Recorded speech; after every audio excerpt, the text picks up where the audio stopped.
বিশ্বকবি রবীন্দ্রনাথ ঠাকুর রচিত কৃপণ।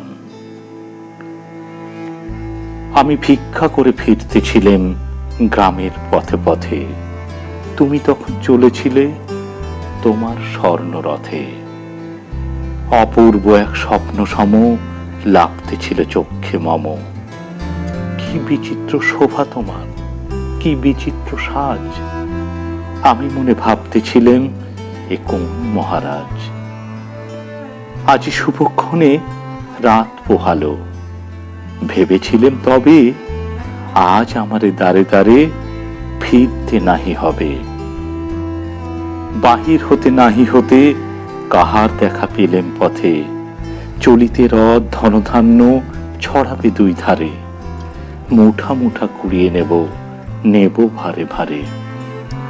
দেখি সহসা রথ থেমে গেল আমার কাছে এসে। আমার মুখ পানে চেয়ে নামবে তুমি হেসে। দেখে মুখের প্রসন্নতা জুড়িয়ে গেল সকল ব্যথা। হেনকালে কিসের লাগি তুমি অকস্মাৎ আমার কিছু দাও গো বলে বাড়িয়ে দিলে হাত। মরি, এ কি কথা রাজাধিরাজ, আমায় দাও গো কিছু। শুনে ক্ষণকালের তরে রইল মাথা নিচু। তোমার কি বা অভাব আছে ভিখারি ভিক্ষুকের কাছে?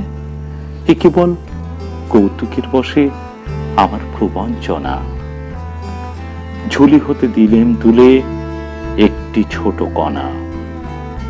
যবে পাত্রখানি ঘরে এনে উজাড় করি, এ কি ভিক্ষা মাঝে একটি ছোট সোনার কণা দেখি।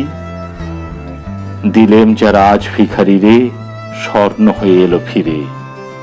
তখন কাঁদি চোখের জলে দুটি নয়ন ভরে। তোমার কেন দিইনি আমার সকল শূন্য করে।